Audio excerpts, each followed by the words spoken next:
Okay, I'll open the June 23rd, 2025 special meeting and committee meetings of the Edenton Town Council. The first section of our agenda is our special meetings, and our first presentation is from Susan Nixon, who is with the Chowan Women's Smart Start Partnership. Come forward, Susan. How are you tonight? I am good. How are you all? We're doing well. Thank you for being here.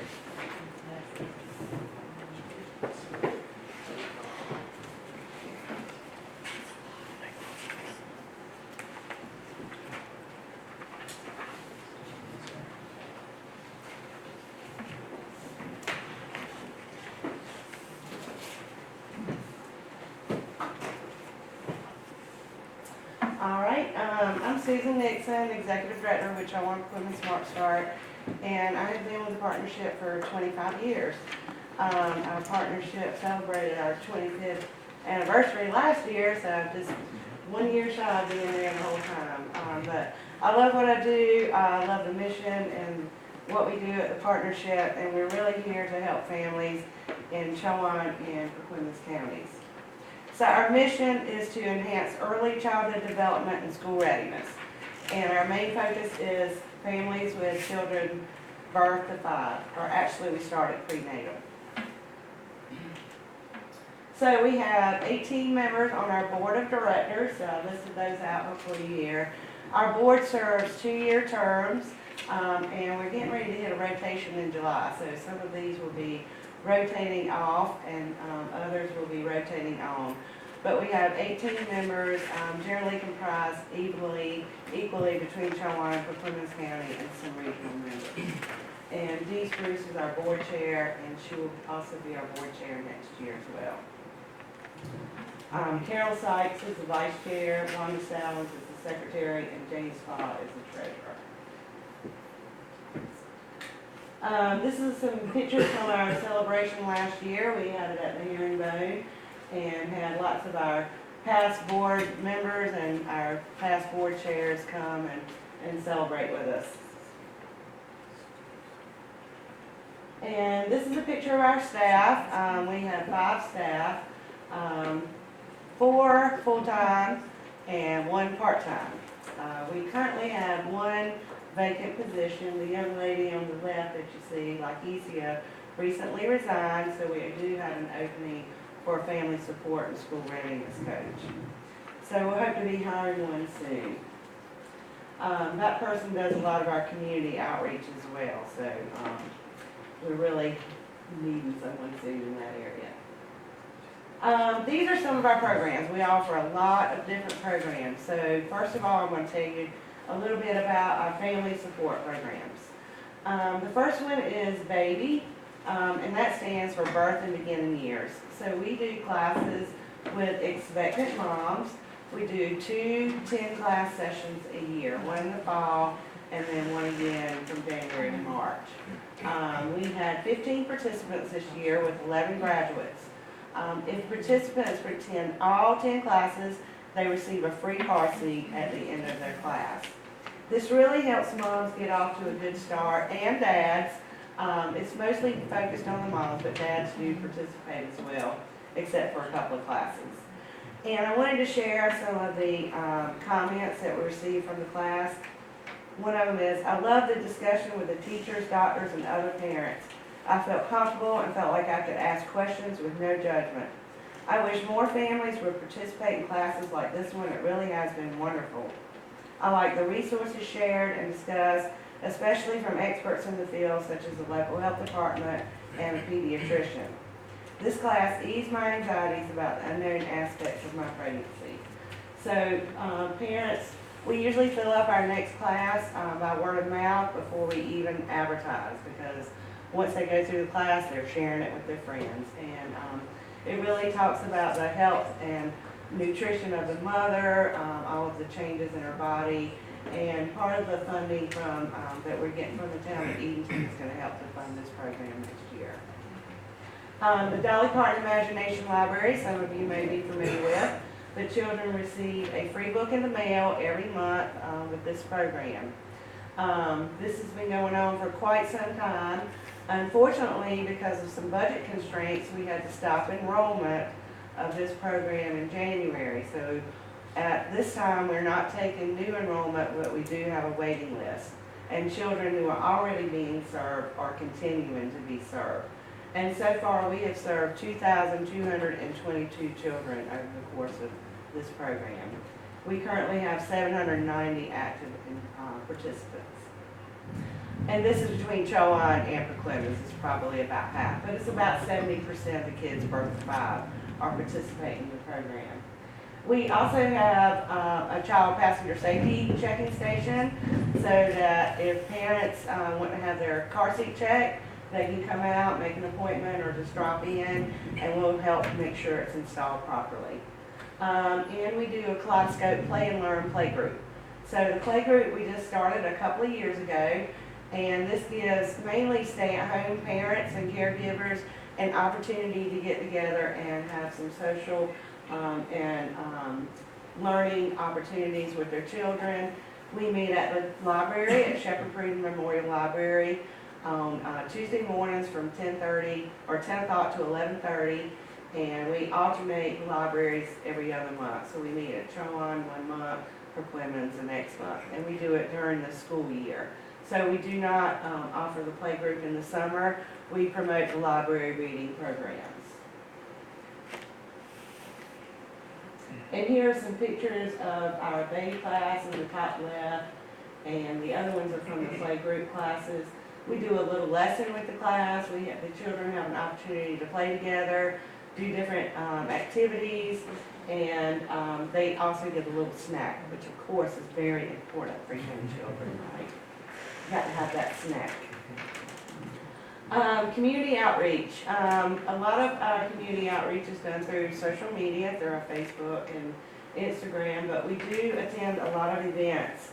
We have attended 23 community events this year. And through those community events, we distributed 342 children's books, and we had 123 services signed up for. So that's where we get the most of able to meet with parents, talk with them about our services, and let them know what we have to offer. And these are some pictures of our Week of the Young Child Children's Festival. This year was our 17th year of offering the Children's Festival. It's not just fun and games at the Children's Festival. We have about 40 booths total, and majority of those are resource booths. Parents go around and get information about resources that are available here in the county and in Perquimans County and regionally that's available to them. And they also get a lot of opportunities to play. We have a petting zoo. We have the Coast Guard boat. We have a lot of different things that and activities that children can do and learn from at our Children's Festival. So we generally have about 600 to 700 attendees. This year our attendance was a little down because it was really cold that day. It was in April, and you would have thought it was February. It was so cold, and the wind was blowing. So our attendance was a little down. We had 478 attendees this year, but that's our biggest event that we host every year, and it's held at the Perquimans Rec Center because that's the best venue to hold it at with plenty of parking.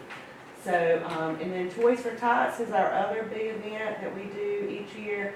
This past year, we served 156 families with 344 children. We use a lot, we need a lot of volunteers to help with this event because we have a small staff. And Colony Tires generously donated their trailer for us to use the last several years. So Toys for Tots, we use it not only to give out toys, but we use it as an opportunity to meet families where they are. We take that opportunity to share about our services and to get them signed up for things. Lantern was also Bright by Text. It recently changed the name. This is a fairly new program we started just last summer.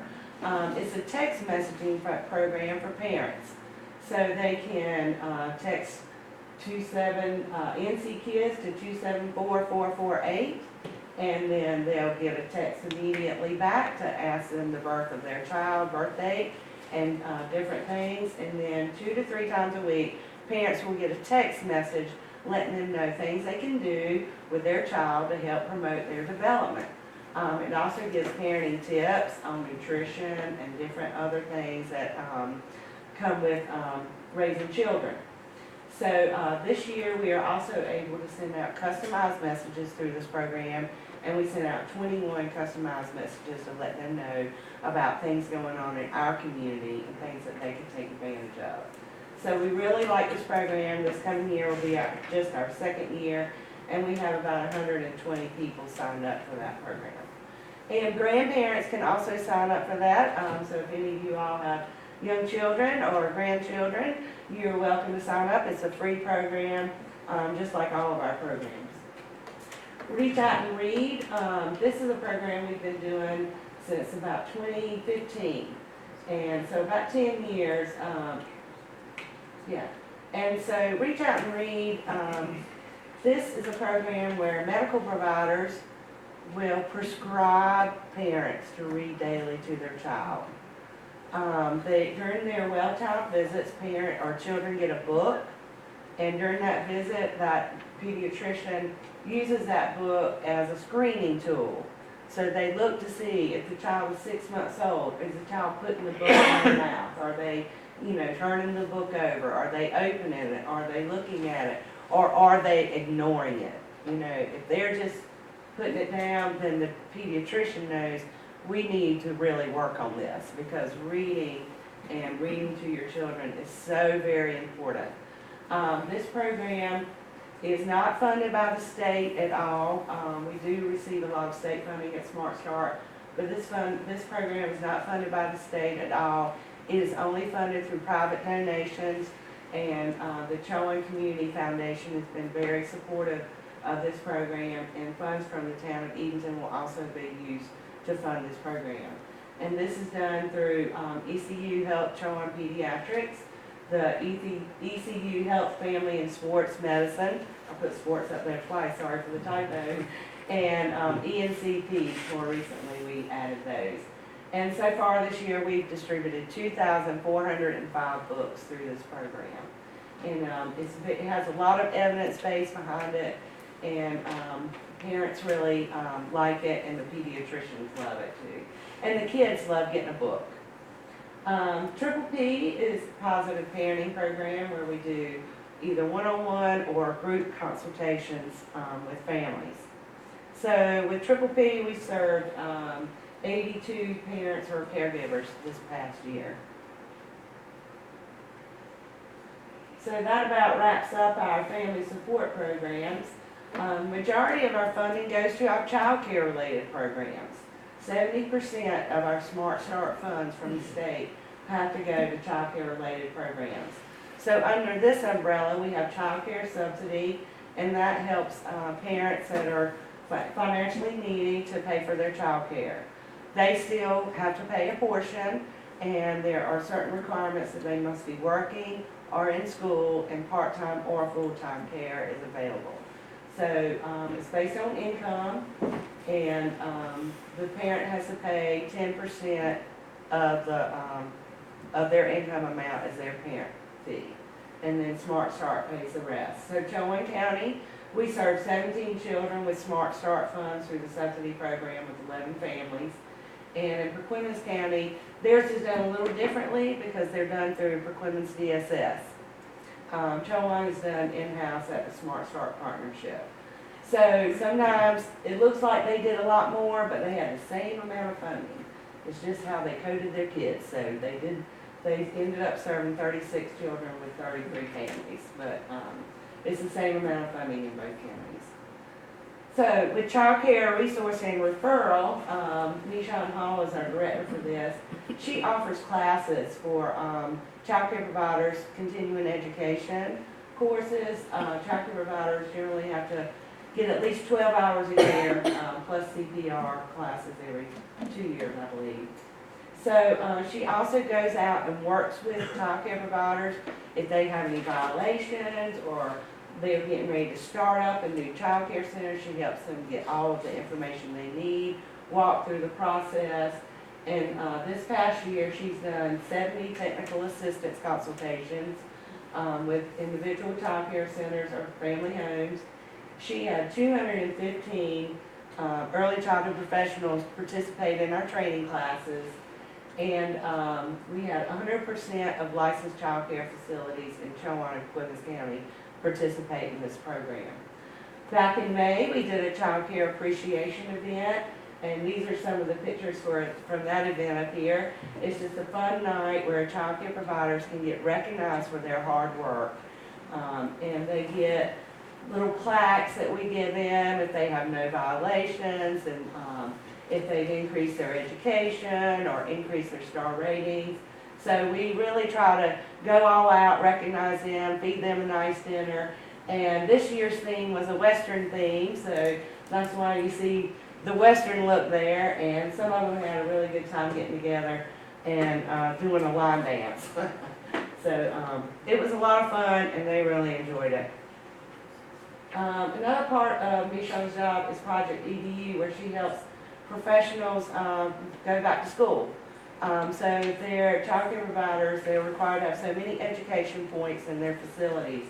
And so if they're going to enroll in secondary education, she can help them with their financial aid packages, helping them get enrolled. And then once they complete their courses, if they have a B or better, they're eligible to receive $100 per credit hour for community college and $150 per credit hour for university. So we've helped a lot of our teachers get their education through this.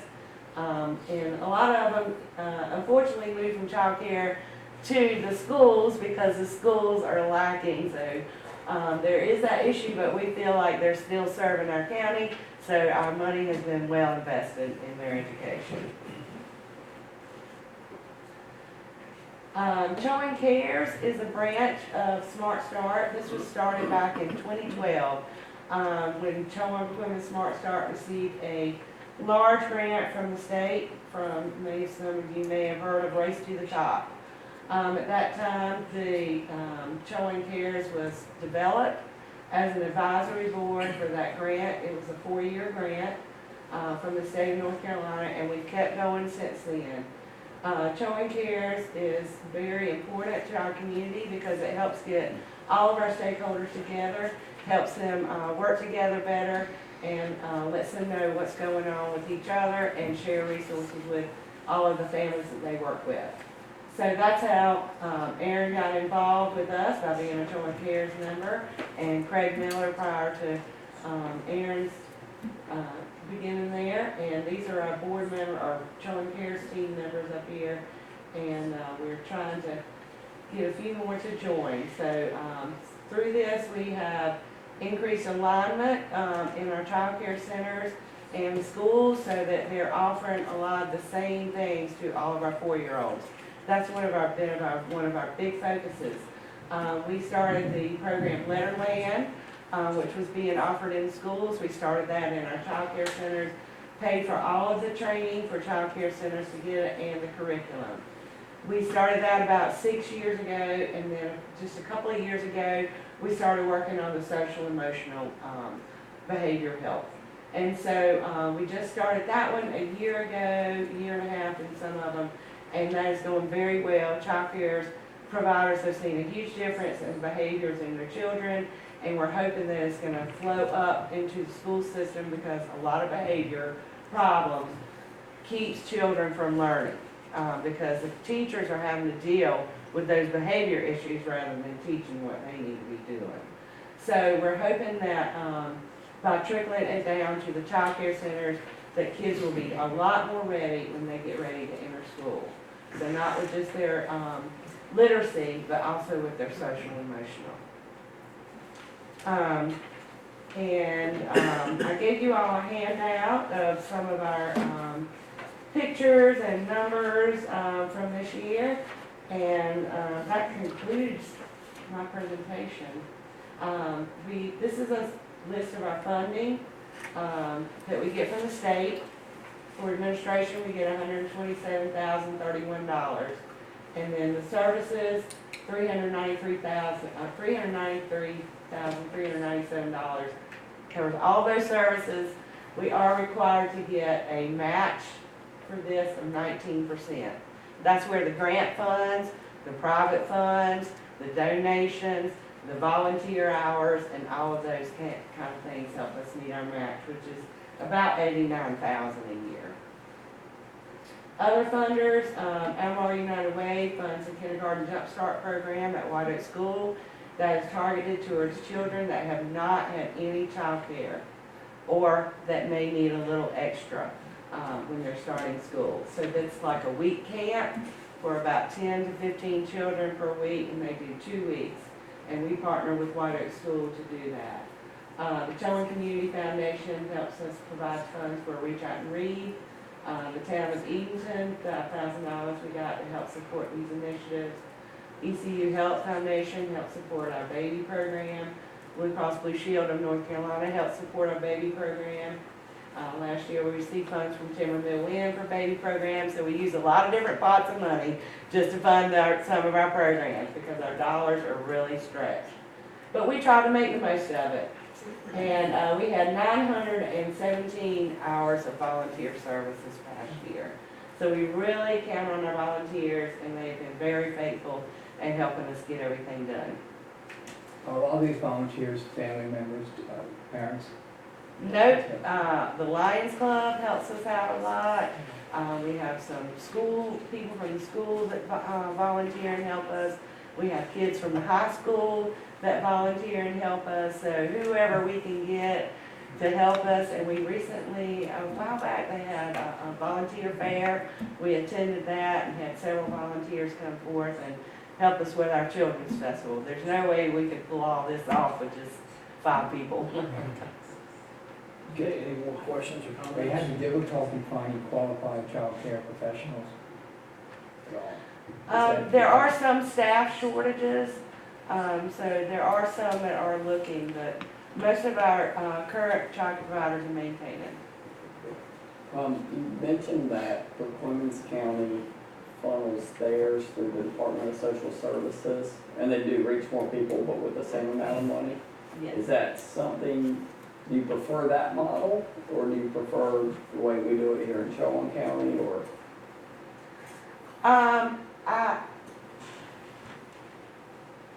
I would prefer DSS to do it because that would be less staff time that my staff has to spend doing it. Gotcha. It doesn't take a lot of time per month, and I have spoken with Taisha Phelps about the possibility of them taking it back on. One of the big reason that we pulled it in-house in Chowan County was, I don't even remember what year it was, but Clifton Hardison was the director at the time. And we only set aside about 8% of funding to fund admin, which is only about $6,000. And they were going to charge us $19,000 to do the program, which only has about $75,000 to $80,000 total to distribute. And there was no way that we could afford to do that. So we had to bring it in-house and pay our staff to do the program. Thank you. But it would make our job a lot easier if they would take it back on. Okay, any more questions or comments? Susan, thank you so much for everything the partnership does for our young children and their families. It's much appreciated, and we've got you in the budget. Hopefully that will pass later on tonight. So Thank you. for And sharing. reach out everything with us. anytime if you all would like more information or to learn anything more about us. Thank you. Thanks again, Susan. Appreciate it. Our next special presentation was scheduled to be by St.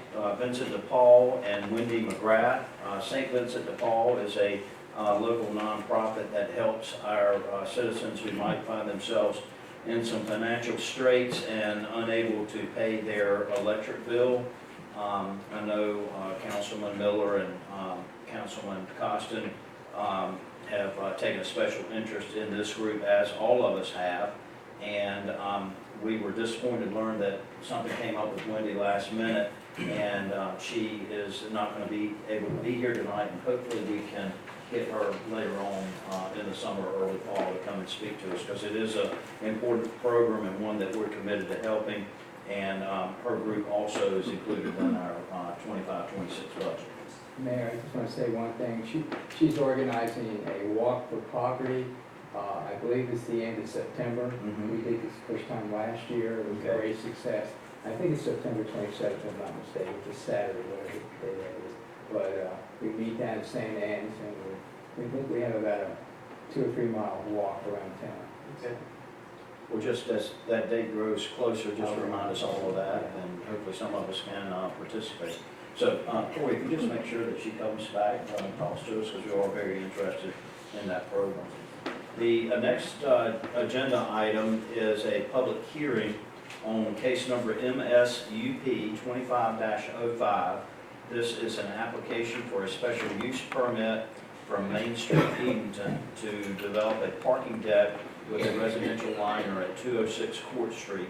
That address is further identified as Chowan County PIN number 780407689870. We've got a presentation from our staff, and I think that's going to be handled by Dwayne. Yes, sir. Dwayne, if you'll come forward. Yes, sir, this is, how's everybody doing? Hi. Yeah. This is for a parking garage with residential liner, 206 Court Street. Zoning is, commercial downtown. When going through the staff report, I'd like to speak on like existing land use classifications, plans and goals and objectives, just to see, how they match up with, this particular project. The existing land use classification for this address is considered downtown mixed use.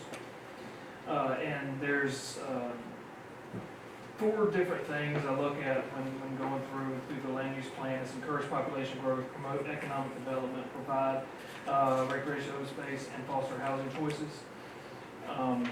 So on page 2 of the statement staff report, I went through and pulled all the goals and policies that this particular project meets. And I'll read a couple of these.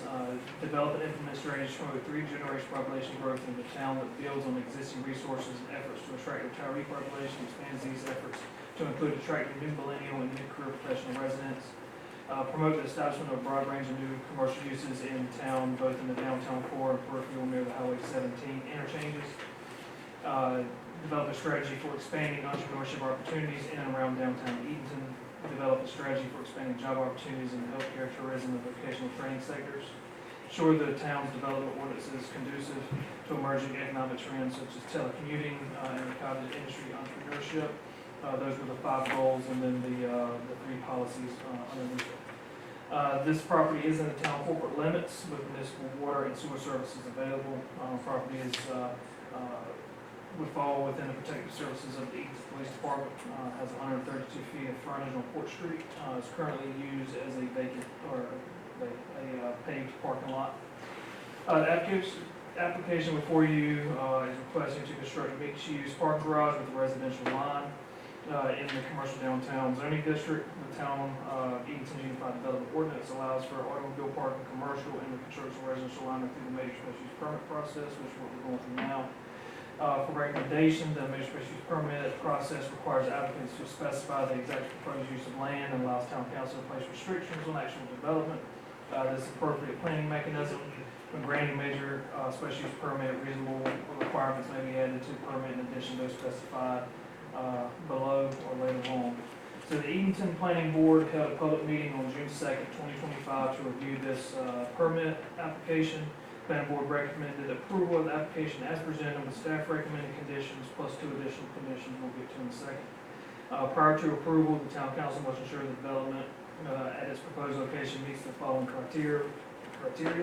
Will not endanger the public health or safety, will not injure the value of adjoining property or abutting property, will be in harmony with the area in which it is located, and will be in conformity with the land use plan, thoroughfare plan, or other plan officially adopted by town council.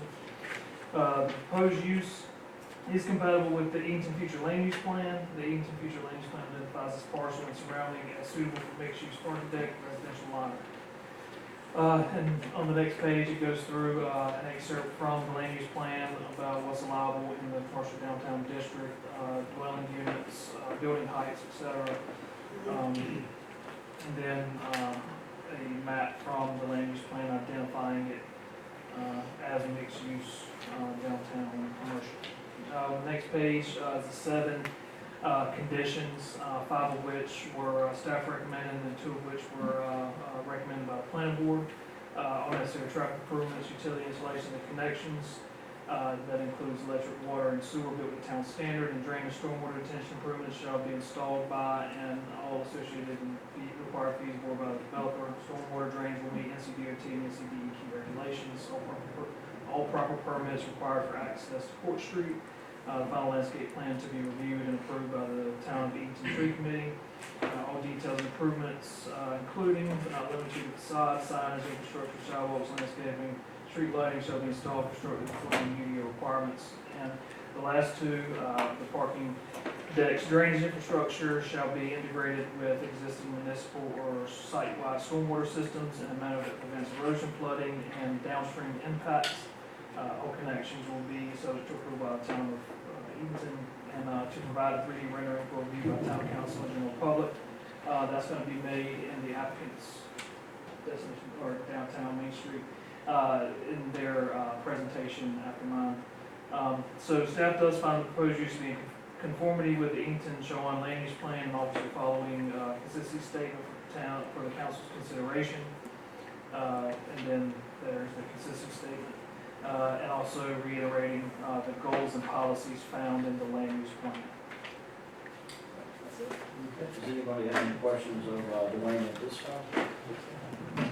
Dwayne, I've got a question regarding water drain off and such. I know that area, particularly Miss Dodson's property, we've had some flooding concerns, and I think we've gone a long way towards addressing those. Is that correct? Yes. And did she speak at the previous hearing? She wrote a letter of support. Me and Chess met with Ms. Dotson to let her know what was going on, the intentions behind the project. This gives us an opportunity, and we've all talked, Chess and Court have talked about this, about how to prevent stormwater and flooding localized from extreme rain events or whatever it comes from. How do we do that? And that's going to all be addressed in the engineering phase. We're kicking around the idea of vault system, reusable potable or reusable water to maybe water downtown plants. So that's all in consideration. That's why the planning board and myself wanted to include that within the conditions, that we go forward with that when we get into our engineering phase to figure out the best way to capture that water and prevent it from any downstream impacts. Correct. And is this proposed use and project subject to technical review committee? Any other questions or comments of Dwayne while he's up there? Okay. Chess, if you'll come forward on behalf of the applicant.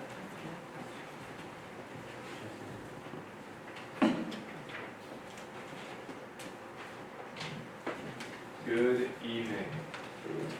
What? Give me a second to set this up. So, yeah.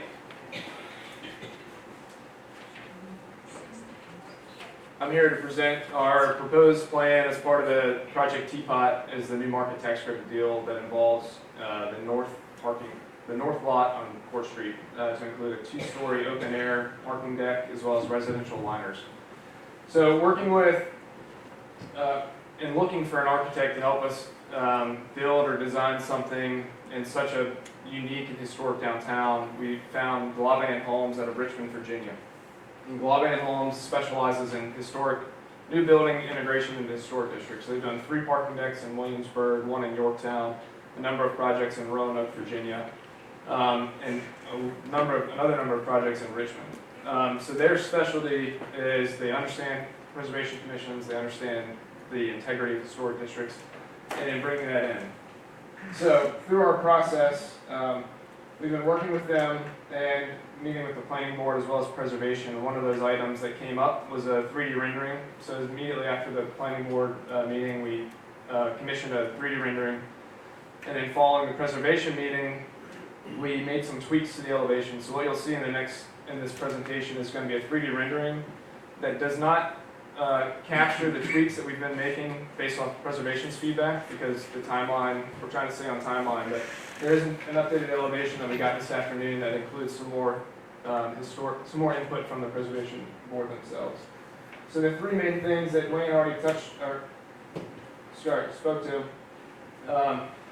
We're asking for zoning to allow 6 apartment units. The current zoning only allows a density of 4.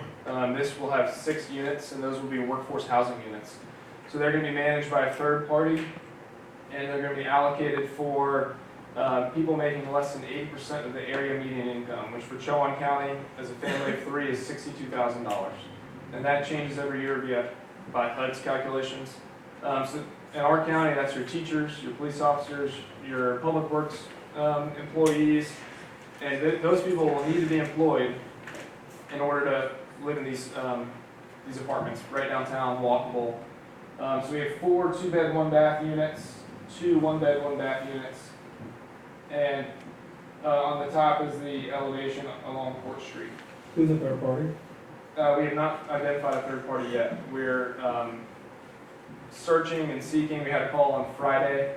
That there are a number of third-party property management groups that manage these YTech homes and the due diligence and the necessary reporting requirements for these housing programs through HUD and NC Housing Authority. What's the square footage of the unit? They average about 6 to 800. I think the 1-bed, 1-bath is about 600. 2 bedrooms. 2-bed, 1-bath I think is about 798. Jess, are they allocated so many spots again, parking again? They will not have assigned parking. So the other phase of this, the current parking lot has 44 parking spaces. This parking deck will have 69 parking spaces. So a net 19, or 63, excuse me, 63, net 19 parking spaces. These units, assuming 6 people are living here, they're going to be working. So they park here throughout the night. Provalis is committed to 155 jobs over 5 years, and they expect to see, when they're fully employed, 120 employees during day shift. You have the Hotel Hinton, which is in the works and pre-development now, and then you have Gordon's building under development and pre-development right now as well. So, sorry, the entire project, it only has 69 or 63 parking spots. On the north lot, yes. The entire north and south lot, and I have an aerial overview, is 144 units. Phase 2 of this, so if we can complete phase 1 and phase 2, we have 245 parking spaces. This phase 1 approach goes from 44 to 63. But we also are able to address the infrastructure improvements for stormwater. We're able to bury the electrical lines along Court Street. We're able to add 6 additional affordable housing units in our downtown. So this is a 3D rendering that we received today. In the background, so you're looking at it from East Eden Street, those cottages, and in the background you have Gordon's and Sears building for scale. The roof line is at about 27 feet. And then along, if you go up Court Street, there's 2 homes along Court Street, another home on the corner. Those are all 2-story houses, with the same setback from the curb, similar heights. They can access only from the front, or? Yeah, for these, because they're, for insurance and construction, they're 2 separate structures. If you were to add the necessary firewall and door access on the back end, you'd have to put, I always forget this word, bolsters, basically things that would restrict parking. What do you? Bollards, thank you. Yeah, That's my least favorite word. cement. Yeah, bollards. Yeah, okay. It would restrict traffic flow and, yeah. We also have received, so these are the interior from Glavine Homes as our interior designer. These are kind of the vision boards, if you will, for the color scheme as well as tenant finish. So our goal is to have cost-effective but quality, low-maintenance tenant finish. So and their goal is to tie into the natural beauty of Edenton and historic nature. So they're looking at hardy plank exterior, white standing seam pitched roof, as well as a composite deck or porch decking. And then we're also working with Spring City Lights, and we're hoping this is a pilot project to design the lighting necessary for the second open deck on the second level, as well as the sconces on the front of this space. To bring those back to the historical standard that Edenton's seen, and this would be the pilot project to bring those down on Broad Street. Chess, are all of the residents is on Court Street, or all of them face Court Street? That's correct, yep.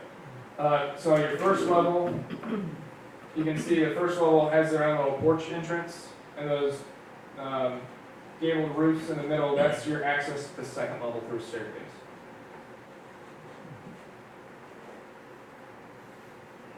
Just fairly standard hallway, keeping it high density carpet, keep it clean, keep it same. But on the inside, fairly neutral, natural colors, stainless finishes, but then a pop of color on the tile.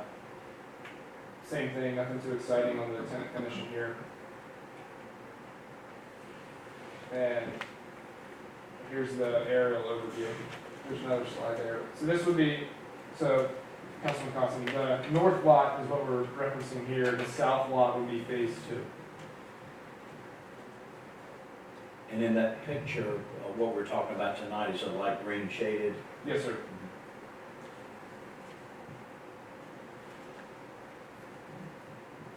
So just for clarification, that north lot gains an additional 19 spaces, and the south lot brings us an additional, do you remember the number for that, Chess?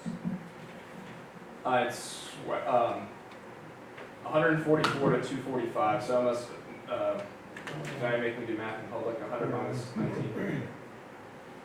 101 minus 19. So we're looking on funding for phase 1 of this project. So funding, the capital stack on phase 1, we are in building out the new market tax credit capital stack to release an RFP to get terms for senior debt. And then a piece of this is going to rely on state appropriation funding that we've been working on for a number of months now. So that's going to be reliant on the state passing a budget of conflicting sources. We're in the Senate's budget. We have good positive feedback from the House Appropriations chairs on this project. They're both chairs are aware of ensuring that Eastern North Carolina still gets funding, and it's not ignored by funding going out west. And they see that the impact that this will have and all the development that we have going on downtown right now.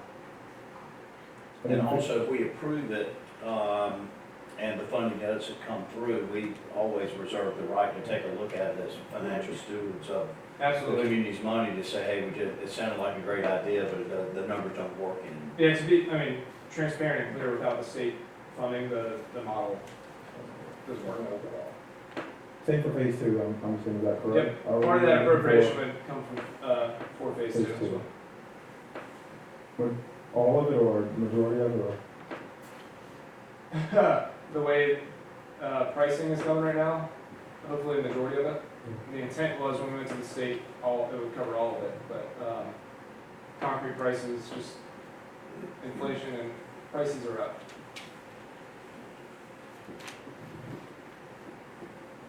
Any other comments or questions?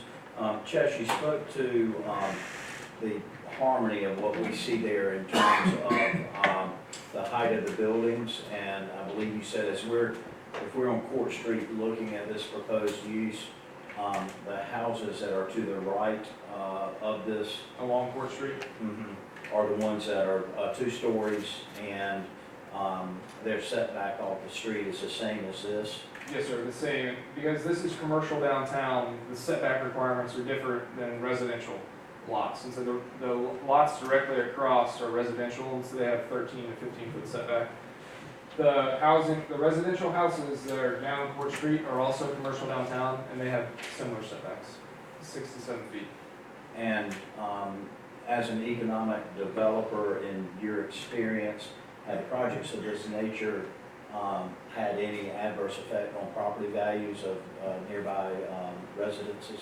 We have not seen that in my research, no. I mean, if you look at the pictures on the current lot as it stands, I think anything's a little nicer. Yeah, earlier you were No, but talking they- about the multi-layered advantages of doing this, and I thought I heard you say infrastructure, additional parking spaces, 6 affordable housing units. To me, all of those things are great, and you can throw in there just the aesthetics. I mean, that, I agree with you. if you look at that, it looks a whole lot better than what we have in front of us now. And you're not looking at the rear commercial buildings either. Are there any amenities to these 6 apartments, anything? Downtown Eden? Yeah. Not a pool or a No. clubhouse?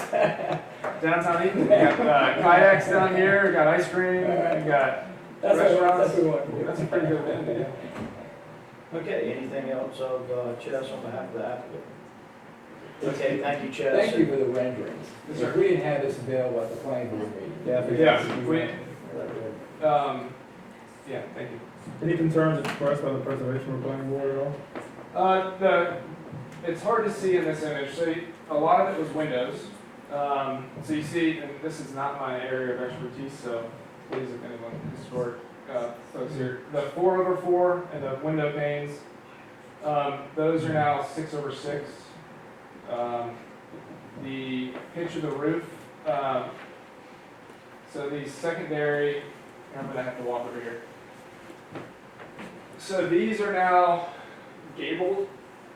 So it breaks up the ridge line of some of the feedback was the roof ridge ran too long, it was too linear. And so they've redesigned these, so when you're looking at it from the side elevation, it breaks that roof, the run up. This comes out to break it up, and then this elevation here, their intent is, I think it's on this, is to do the red brick that mirrors this as a foundation, and then the hard plank. This is square, and this is a closet. They've adjusted it to a circular window. A lot of it is these minor details. Gotcha.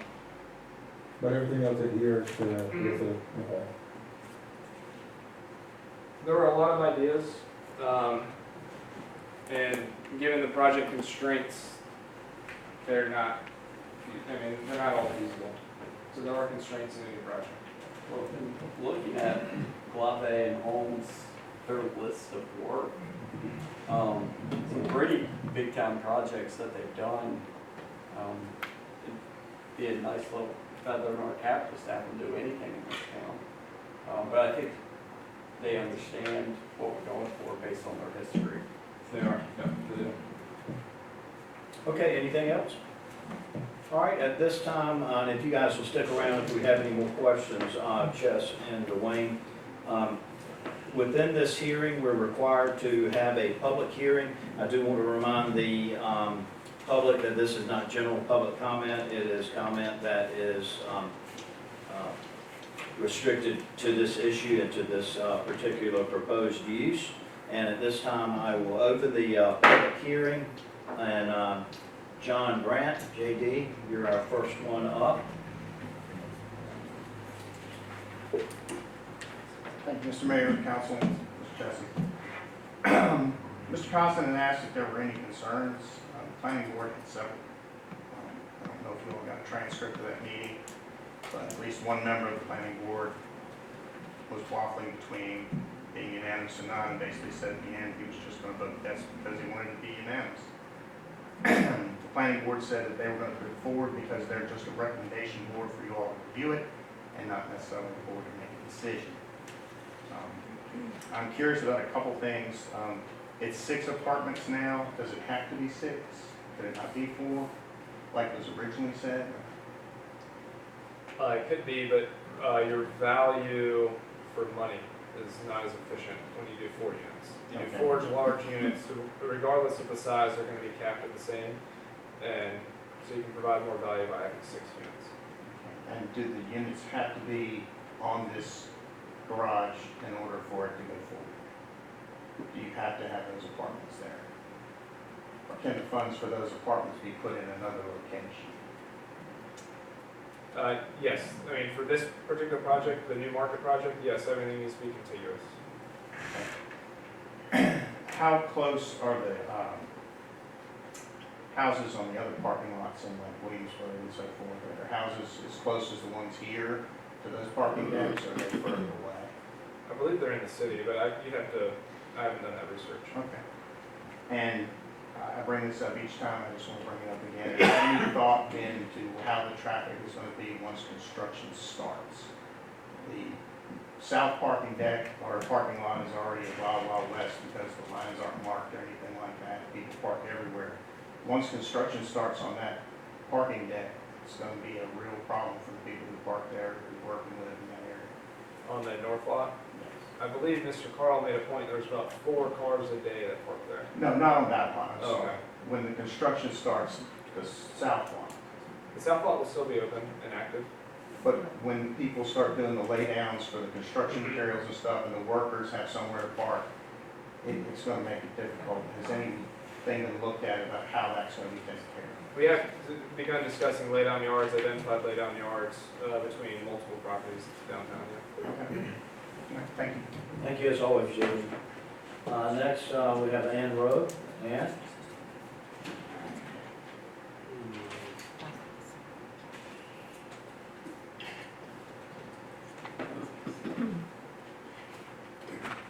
My concern are two. Have you spoken to all the people in the stores, the owners of the stores, and all the people who live around this property? Have you given them a chance to ask their questions and express their concerns?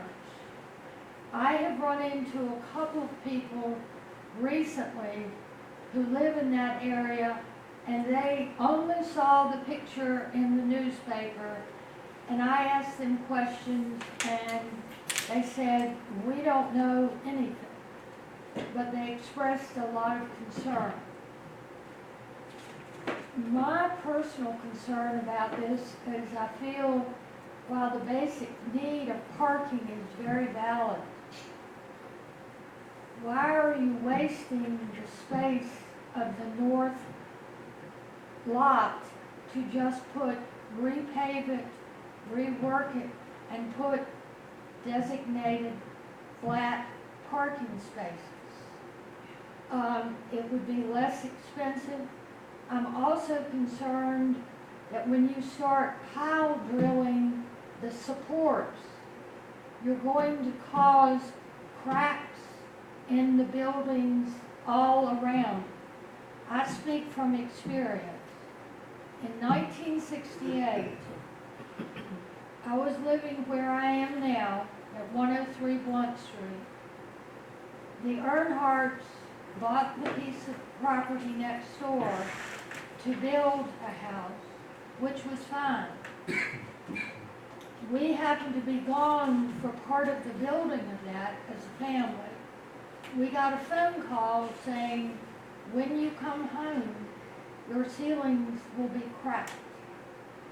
We did come home, all the ceilings were cracked, a number of the walls were cracked because of the pilings beating into the ground.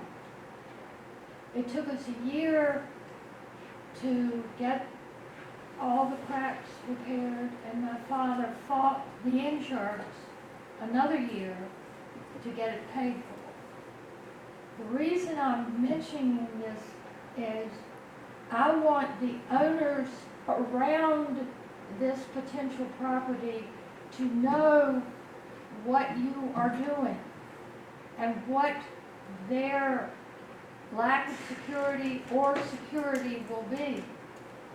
And then I'm also concerned about the courthouse, the old courthouse and the jail. When you start doing drive pilings, are you going to crack the walls in the courthouse? Does the state historic preservation folks know about this project?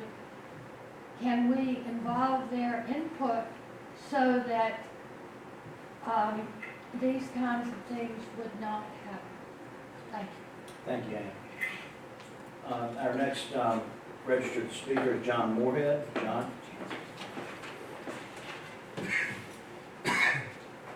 Thank you. I had just signed up really just in case I wanted to say anything. I guess the other two meetings I got here toward the end and got to hear what other people said first. So I don't know whether there's anything I need to say or not, but I sort of like to pass and let everybody else speak first, but probably everybody wants to do that.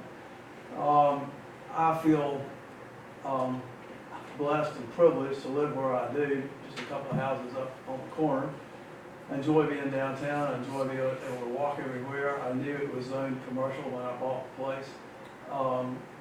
I know I'm in favor of keeping the downtown healthy. I think it's good to have more people working downtown. I know when the hotel was the county office building, there were a lot more people working downtown.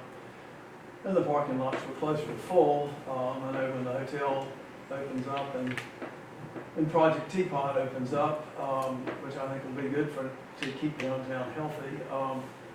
We need more parking spaces. To get more parking spaces, you either have to grow horizontally and encroach on the residential neighborhoods, which I don't think is good, or you have to go up. So I think I've been very happy all these years not having a parking deck behind and not having the extra houses behind. But I think that if Edenton's downtown is to remain healthy and have a reasonable amount of growth, a parking deck is going to have to happen sooner or later. And I think honestly, this is, trying to look at it unselfishly, I think this is the right place for it. Again, I've been happy without it, but I think for the good of Edenton, that a parking deck sooner or later is going to have to be built there. And right now, with Chess having been in charge of making the plans and hiring Jim Glave's firm and making the improvements to the facade and everything and getting the grant money to pay for this to do a nice job of it rather than to have to cut corners. I'd hate to turn this down and have to build a parking lot at some later time when we don't have the money to do it right. And so for those reasons, again, although I've been happy without it, I think it's coming at some point, and I think this is I think for the good of the whole town, not looking at it for myself or my own particular block or something, but just for the good of the whole town, I think it's a reasonable and good thing to do. Thank you, John. Okay, at this time, I will close the public hearing on this matter, and now is the opportunity for town council to ask any further questions or make comments before we go into our deliberation. I know we had some good questions and comments before. Are y'all have all your questions answered, or anything else anybody wants to bring to our attention? I think it's a good opportunity for Chess to maybe answer Ann's questions if he's able to. Yes. They were all good questions. Thank you. There are a lot of pieces to this, and when I sat down, Dwayne reminded me that I'm going to address everything. So yes, SHPO has been involved, very much so. That's the State Historic Preservation. Reed Thomas is reviewing plans now. Also through some of the geotech, SHPO has identified the need for an archaeological review for the site, given the history of it. So granted, that will slow us down a little bit. We're actually excited about the ability to do an archaeological survey of that site. It gives us an opportunity to dig up asphalt that's been there since the 50s, the time before. It certainly looks like it's been there. Yeah, and it hasn't been touched. Regarding the neighbors' awareness, yes, we sent letters per the UDO requirement to all neighbors within 100 feet. 17 letters. We've mentioned it in our quarterly merchant meetings with business owners and building owners. Yes, ma'am. That's all well and good to send a letter, but if you want to have a meeting and get some real input. It's the old thing of picking up the phone and saying, Joe, come to this meeting. If they choose not to, it's their choice not to. But somebody is gonna have a concern that you don't know about unless you say, please come. Absolutely. I agree with you. People read letters and throw them out all the time. They need the personal, come see me. Yeah, and regarding the pile driving, we have identified from the geotechnical that we will not be driving piles for this, given the sandy loam. It's and this is again, maybe Corey with an engineer's background, it's structural concrete with specialty rebar. That's something that they were driving for a while. One, it's a cost saver for the project. But we're very aware of the historic buildings surrounding the area. And being aware of and conscientious of that. If we're fortunate enough to move into phase 2, the courthouse and the jailhouse are very high priority, and the Hinton as well. So there's no pile driving? No, sir. Those are, and then to the point regarding resurfacing the lot, that is the most cost-effective way to do this. But again, there's 144 spaces on the surface lot right now. With relining, you need to bring it up to code, which includes trees, vegetation, lighting. So in reality, you're going to be net negative parking spaces on the surface lot. If given the fortunate spot we're in with all the pre-development and development going on with our 3 major buildings, you're looking at daytime use, assuming all buildings are occupied and using 193 additional people in that building, and that does not count for the event center when they have special events that can accommodate up to 260 people. So right now, the most recent parking study was 700 spaces in downtown. That includes street parking, waterfront parking, all of that. This would, in that back lot, this would go from 144 to about 245. Any other further questions? Has your organization begun any processes for taking a look at our Broad Street parking and redesign of Broad Street that may encompass additional, may or may not encompass additional parking spots? That is a tricky subject with NCDOT. We are one of the few angled parking downtowns left. And if you go for a full redesign and you get rid of angled parking, NCDOT will not allow you to bring angled parking back. You have to go to parallel. So in our streetscape planning, we are looking at trees, improving the sidewalks, improving crosswalks, improving lighting. We do not have an intent to adjust the angle parking. And in the 3D imaging that you shared, there was a sidewalk down there on Court Street. There's a sidewalk. There will be a landscaping plan, which is another condition that Dwayne mentioned. But there's a landscaping plan on Court Street, as well as one between Ms. Dotson's property, and that setback is 10 feet, although it's not required by the UDO. We didn't need to expand to that. It didn't gain us any additional parking spaces, and it allowed us to do landscaping on that side of her lot to give her a little bit of a buffer. Where would that sidewalk stop? Right there? To the corner. West Eden? Yes, sir. Right there, West Eden, which is right now, It's a straight. paper street or something? West Eden? East Yeah. East Eden, yeah. It's not West Eden. East Eden extension, yeah. Which goes right up to the shopping center, The and right to the block, downtown. East Eden, and in this design, as well as just a simple resurface design, we trigger the same thresholds for landscaping as well as sidewalks. So we're in the same footprint without elevated parking.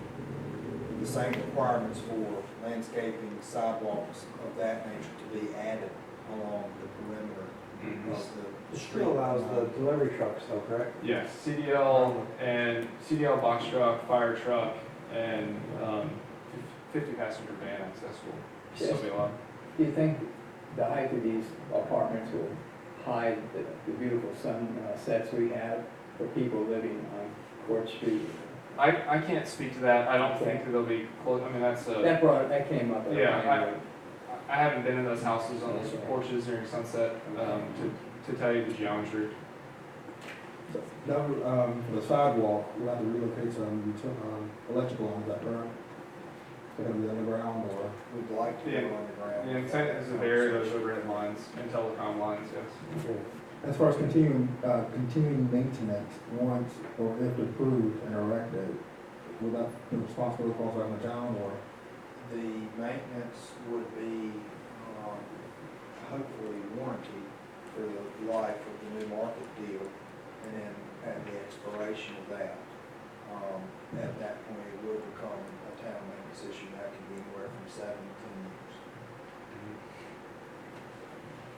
I think we've addressed this in other conversations, but the units will be, in the new market deal, they'll be managed by a third party as rental units. At the dissolution of the new markets deal, we have the ability to condominiumize them and sell them into either a land trust or to people trying to buy a home, or we retain them as rental units. I was speaking on the parking. Yeah, the parking. itself. So this is open to all though. And let's say we do fill it up, Mm-hmm. which I know it wouldn't be before the hours of Corvallis workers, but can we still provide enough parking for them? You know, if they have 155, and we're gonna have how many at that? Two something. So you'll have 100 on the south lot and 63 on the north lot, so 163. And during their day shift at year 5 or year 4, because they're It's usually not all ahead on the drive, ahead is it? of Yeah. schedule. That's true. Yeah. Yeah. Their Corvallis average is about 2 years ahead of schedule on their hiring. Right. And Okay, anything else? The time frame again, start to finish? Assuming the stars continue to align, we're looking for a tentative construction start of November, with a 16-month build out for the parking deck and residential. The project Teapot Corvallis retrofit of 211 South Broad is a 9 to 10 month upfit, with 2 months of them filling out for FFE, furniture, fixtures, things like that, getting their data lines set up. Did you say 18 months? 18 months, 16 months? 9 to 10 for the building upfit. Right. For Corvallis, 16 is a conservative, so again, these are construction estimates, so Yeah. 16 to 18. If everything aligns. If the capital stack continues to align, and we move forward. Okay, thank you, Chess. Appreciate it, Justin. Thank you, Chad. Okay, we have gotten a lot of practice at this recently, but we next move to the consideration phase. And as you recall, we have to ask 4 questions and vote those in the affirmative. If those are answered in the affirmative, then we go to the final question of whether or not we're going to approve this proposed use. The first question is the proposed use will not endanger the public health or safety. And I would entertain a motion on that question. Second. Have a motion and a second. All in favor of a finding by this board that the proposed use will not endanger the public health or safety, please indicate by saying aye. Aye. Any opposed? The second sub-question that is before us is that the proposed use will not injure the value of adjoining or abutting property. I'll entertain a motion for that finding. So moved. Okay, we got a motion, we have a second. Second. We got a motion and a second. All in favor of finding that the proposed use will not injure the value of adjoining or abutting property, please signify by saying aye. Aye. Any opposed? The third question we need to consider is that the proposed use will be in conformity with the land use plan, thoroughfare plan, or other, the next question is whether the proposed use will be in harmony with the area in which it is located. I'll entertain a motion So moved. to that finding. Have a second? Second.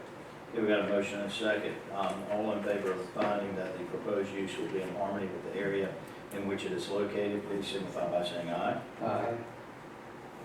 Any opposed?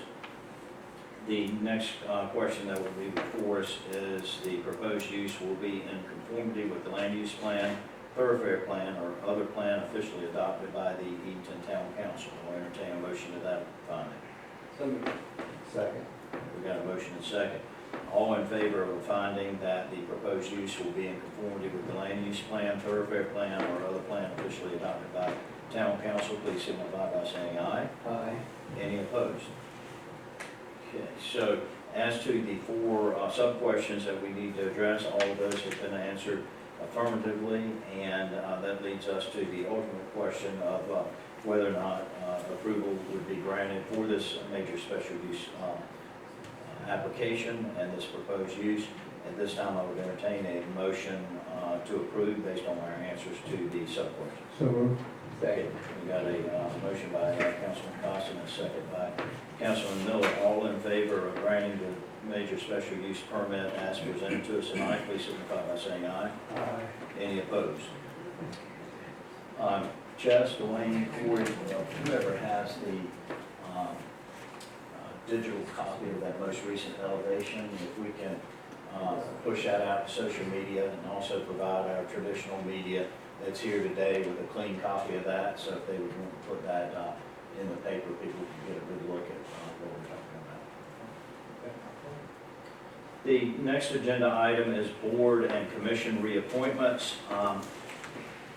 We have the following applicants who are seeking reappointment from the town of Edenton on the following boards. On the Preservation Commission, Paul Hicks has announced that he would like to be reappointed to that commission. On the Planning Board, Bob Parton and Fraser Kelly, Fraser's here tonight, have both indicated a desire to continue to serve on that board. And on the Tree Committee, Flint Harding and also John Moorhead, who's here tonight, have indicated a desire to be reappointed to that committee. I would entertain a motion that those 5 people be reappointed to those boards or commissions. So moved. Second. Got a motion and a second. All in favor of those reappointments, please signify by saying aye. Aye. Okay, and I'd like to note for the general public that these were reappointments, people that were already on these commissions and boards and committees.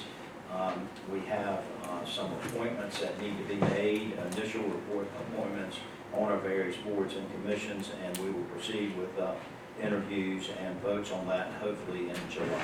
Mayor, I just want to say, I really appreciate these people volunteering their time on this board. and Yeah, sometimes I feel like it's thankless. But We don't want them to feel like and I'm that. so glad they decided to go after you. Thank you for bringing that up, Yeah. Councilman. The next agenda item is adoption of the fiscal year 25-26 budget and budget ordinance. Earlier this month, our town manager presented us with a proposed budget that called for a 3 cents tax increase. Since that time, the town council has worked closely with our town manager, and our town manager has worked closely with our department heads to see if there was anything that we could do so that the tax rate would not be increased to 3%.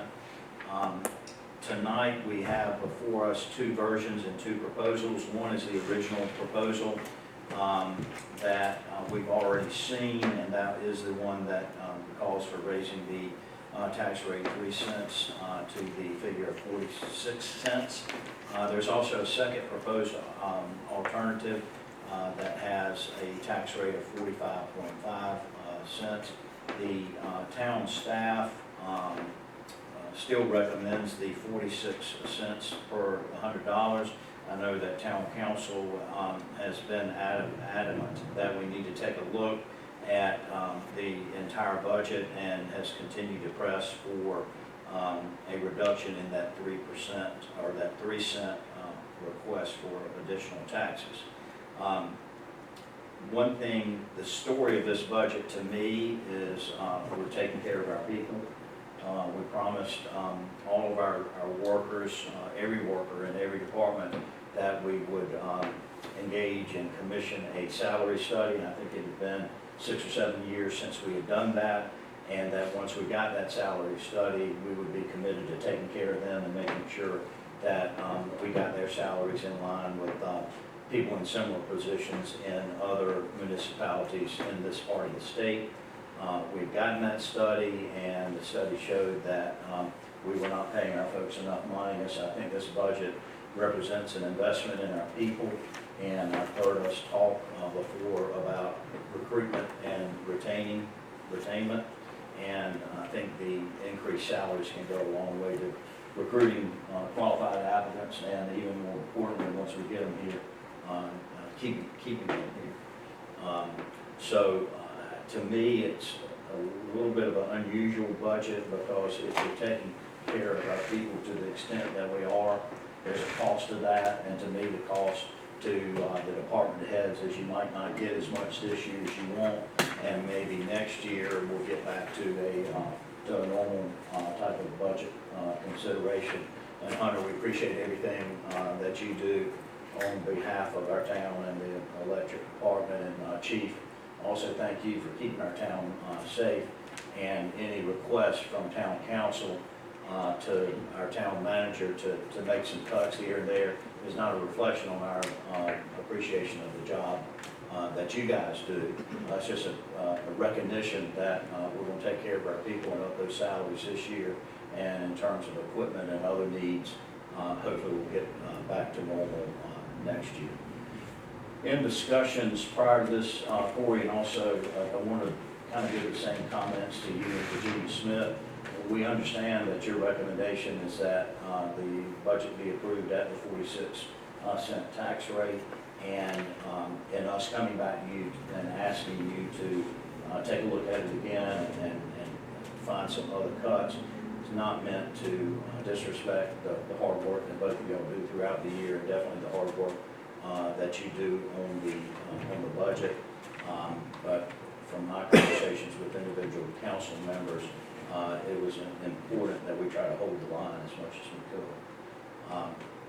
With all of that being said, in my conversations, I think there is sufficient interest. The proposal that got the most interest among the individual council members was the 45.5 cent tax rate, and my conversations indicated that we would have enough for at least a motion and a second to discuss that particular proposal. So if that's still the case, I would entertain a motion to that effect. So, Second. Okay, we got a motion and a second. So it's up for further discussion. Does anybody have any further discussion or any further questions of our town manager or Virginia? Well, as far as discussion, we know that we're gonna have these rate increases in water and electric, so that we're not losing money on those things, but those rate increases go to the citizens of Edenton. So our citizens are already gonna see one uptick. And to echo what Mr. Carl said, that times are tough right now with inflation. That cost of everything's going up. So with us knowing that we're already gonna be forcing these increases on people just to cover ourselves, I think it makes sense to just hold back as much as we can. And obviously, there's things that have to be done, and we are so far below what most towns charge. And y'all have done a great job keeping us down there. But anything we could get back to them, I think people would appreciate. And it's not like we're slashing it, taking it from 46 to 45.5, but I mean, every penny matters. So it's why I'd be in support of the 45.5 as opposed to 46. I agree. Corey, there's also an opportunity that after July 1, you can review the previous budget that you were what was left over to fulfill some of those capital outlay requests by the department. Is that correct? We can look at those and see what's there and see what changes based on the audit findings. I would recommend that we at least wait until that, so we have something that we know the impact potentially for the OGC's comments or corrective actions. To review it at that point, and let's at least get that behind us. I know that Virginia has shared a handful of iterations on some of the concerns that were in the audit response letters, and those were really the driving force for us around that 46 number, was trying to address as many of those as once. I I think we can, but I think my recommendation would be to let's at least get to the audit findings and have that reviewed. And then from that point, see what was unspent or under projected for revenue and utilize those if we feel like the percentages for the LGC recommendations are still in a safe space and still abide by our 20% rule with the finance policy. Could we get a report of that even before the audit comes out, so we know exactly what we're looking at? Well, we No. just did that. The auditor and- is the only one that Yeah, can they- finalize the fund balance. Mhm. I can tell you all day long what I think it's gonna be, but until they add to the capital assets, take away the capital assets, do the depreciation schedule and all of that, no, we're not gonna know until they finalize their report, what the And you actual may balance recall is. that their definition of what seemed to be fairly straightforward concepts like general fund balance, they did a different way of calculating that than sometimes we do. And Definitely. we don't always agree with their way of looking at things, but we do have to play by their rules. Typically, when do we receive our auditor's report? So we gotta at least make it through our May and June month-end closeouts. We typically have some type of response letter around October from them to try to get it reviewed by us, the audit approved and the response letter back here, so we can meet the December 31st date.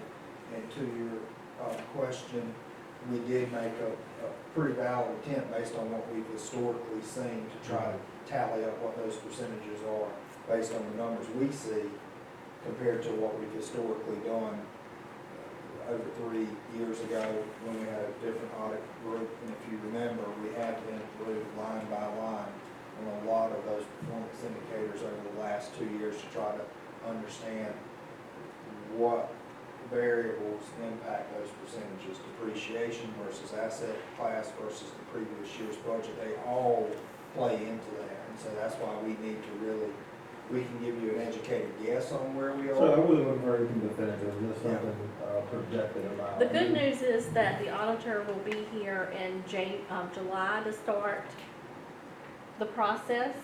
Normally, it's not until mid to late September. So we're getting a good 6-week jump on that. So hopefully we'll get it back a little bit before we normally do. Also, with this relatively new auditing firm, we're not having nearly the problems that we've had in the past in terms of delays and having to stay on them or have. This is the same firm, it's just that they have had some issues. I think the LGC is cracking down on them. Putting them kind of on the fast track. Yes, because it's not just us, it was with several different other municipalities and counties that they were struggling to get the reports and everything that needed to be to the LGC on time, so But they're gonna come 6 weeks, at least 6 weeks earlier that's this year. correct.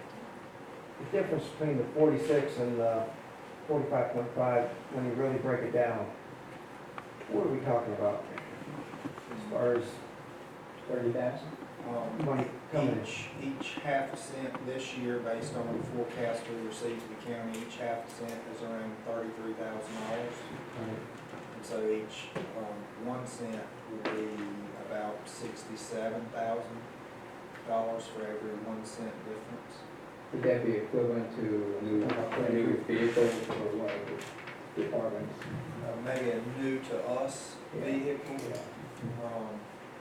That's my question is, so $33,000 difference, where do you and Virginia go from there as far as deciding what we would need to make it work out? I think the balance for us will be a few of those positions have some vacancies, and that we can utilize those vacancies to kind of get us a little closer to a capital purchase timing wise. And one thing that we could do to kind of chime in on what Councilman Costin said is let's get to that October through December time period, have the audit, get an idea of what may have previously been a fund balance. And if you remember, we last year appropriated fund balances for capital, and so that may be something we're able to revisit and change. If you remember in this budget, there was a zero fund balance allocation. If we can get through the audit, determine what those percentages are and say, here's what we have left, this is what it compares to percentage-wise, this is the threshold minimum that you're recommending, this is the dollar amount from point A to point B, we may be able to do a budget amendment mid-year that's simply for capital. That's an alternative. We may actually come out okay and still cover everything. Yes. See, I'd feel much better. Y'all know I had a lot of trust in these two and what they did. I was fine with it. And I've talked to all of you and, you know, I know we gotta take a vote tonight, but if it did not pass tonight, what would happen? If the current budget or the alternative doesn't pass tonight, between now and July 1st by statute, we would have to have another public hearing with another proposal versus the two that we have for a revote. And at that time, this original proposal or the alternative could come back. I would assume that we would come back with some different alternative from the two that are being shared or considered. The one thing that Tammy, Virginia, and I touched base on now is we would have until Monday next week to meet the statutory requirements. Depending on the night will be the path that we have to follow from either an approved budget or not an approved budget. And then part of the conversations we will have at that point would be, what do we operate from July 1? That's an uncertainty I don't think we've ever crossed, and so we would have to have some conversations about our staffing as well as any type of capital purchases between the July date and whenever, July 1st date, whenever it was approved, but we would have a 7-day window to have some type of emergency meeting for this item. And this 33,000, what would be a rough estimate of per household? Is that even easy to think through? We'll just, Houses are different values, I don't think that's a good way to do it. Well, that's Is that true. the way? Yeah. so, Yeah, it wouldn't be a straight line Yeah. equation. That's an average, I did not say the high. when we think about household, we're gonna make an assumption just based on the number of water meters we have, which is around 2,300. But I don't think that would take into account the number of vacant lots that may not have a home or unoccupied home. So at a bare minimum, 2,300 would be a safe number. We have asked the county, could you tell us the total parcel count? That would be a way of getting a higher number to impact what that $33,000 or $67,000 meant over the period of a year. So right now, that's the only number that we could go off of, and I'd say that's probably 90% of the total count. If we divided 33,000 by that number, I mean, I'm assuming we're looking at, let's just say 3,000 and 33,000 is roughly 11%. So 11.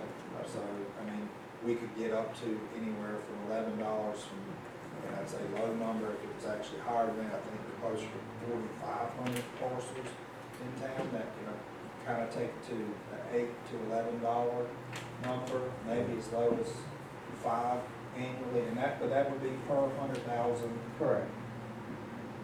Or actually not, that would be per parcel count. Corey, And I understand. Go ahead. I was perfect.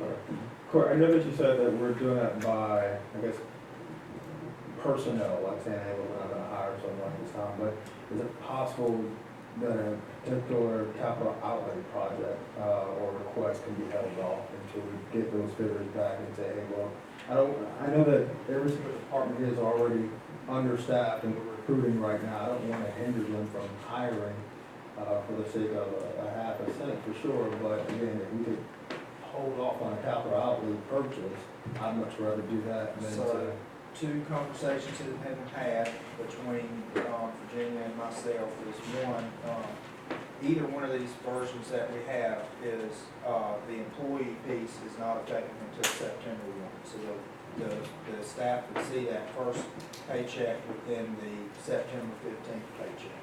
That's the conversation we've had. That would give us the time to basically reevaluate 100+ employees and do that. We've also, in conversations with the department heads, advised them that let's mirror that with our capital purchases to hold to September so we can see how things come into play. And you say, well, what does that mean? A July bill for electric rate change would still be based on June rates. So you would not get to at least August before July reading would take effect. Same thing with some of the water and sewer.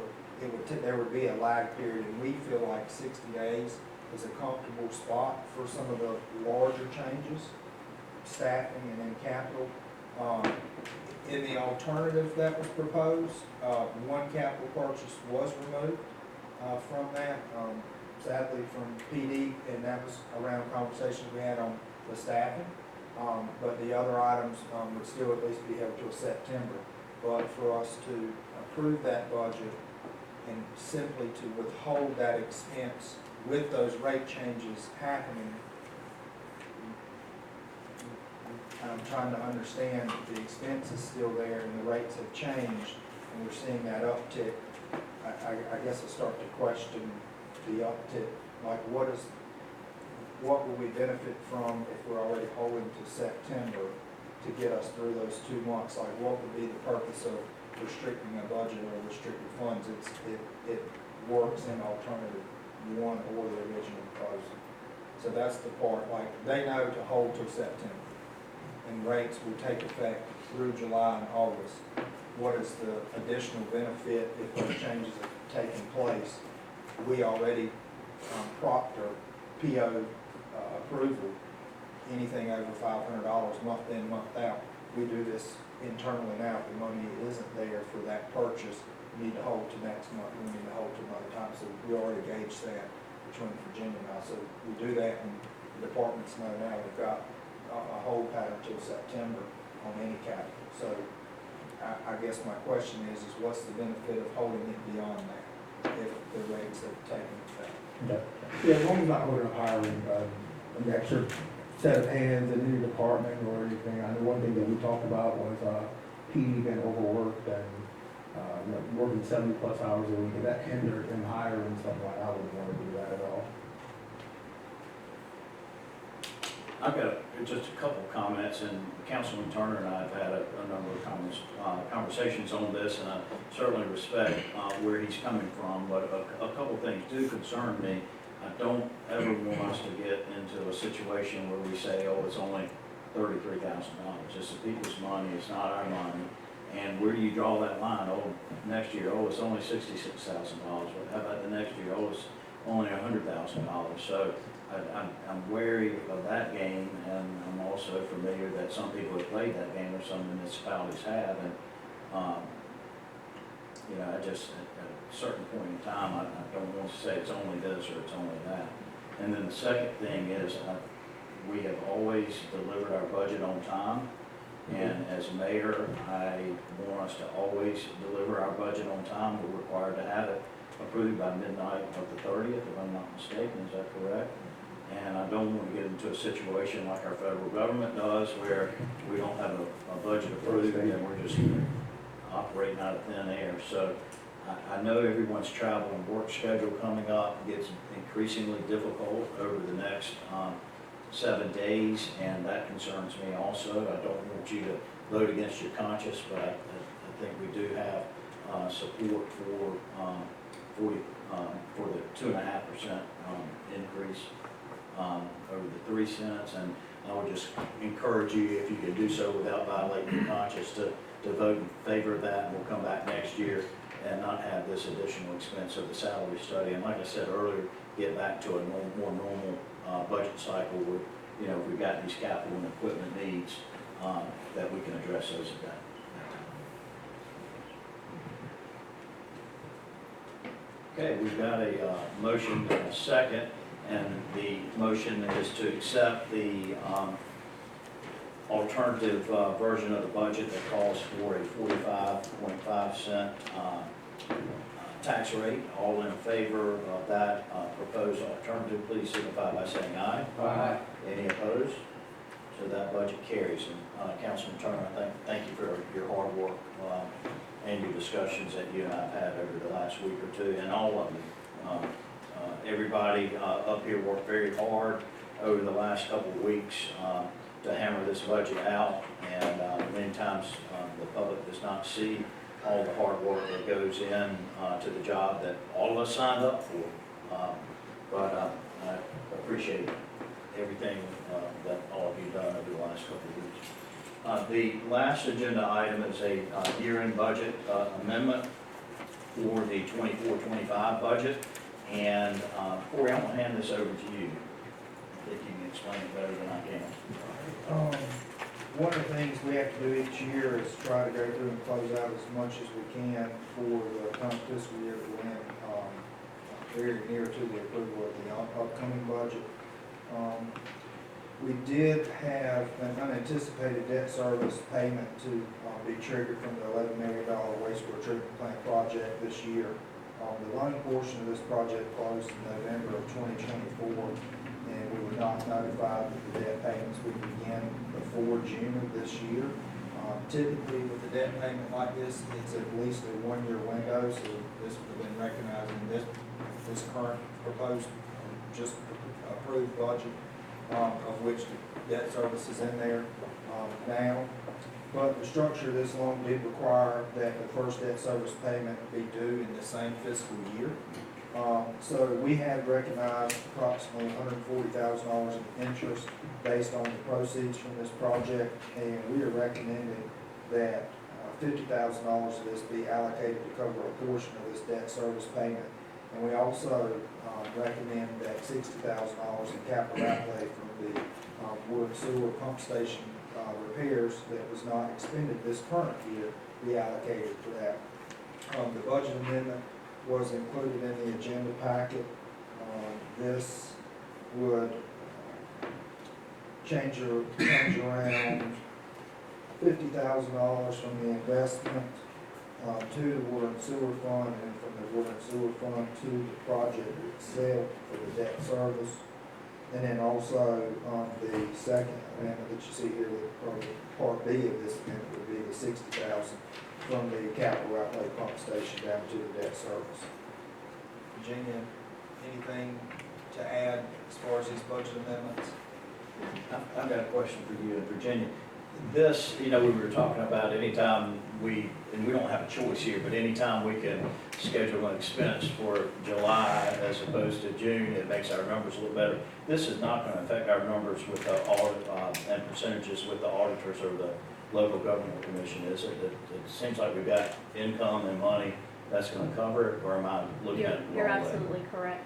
Okay. If we didn't have the funds to transfer over, we would be in trouble, but we were lucky that it worked out this way. We're okay with that. Oh, we're good. LCG, we're okay with that. That's right. Okay. All right. Is this a two-part motion that's needed, or just one? Just one. We can do it all in here. Okay, we've heard from Virginia and also Corey. I would entertain a motion that we recognize the interest income and also recognize the expense for the debt service that has just been outlined to us. So, Second. Okay, we got a motion second. All in favor of the year-end budget amendments as proposed by staff, please signify by saying aye. Any opposed? Okay, that budget amendment is approved. And that brings us to the end of our meeting tonight. I'll entertain a motion to adjourn. Okay, we got a motion and a second over here. Yep. And all in favor, I'm sure it's unanimous. All in favor, signify by saying aye. Aye. Any opposed? Thank you. Thank you, everyone, for being here.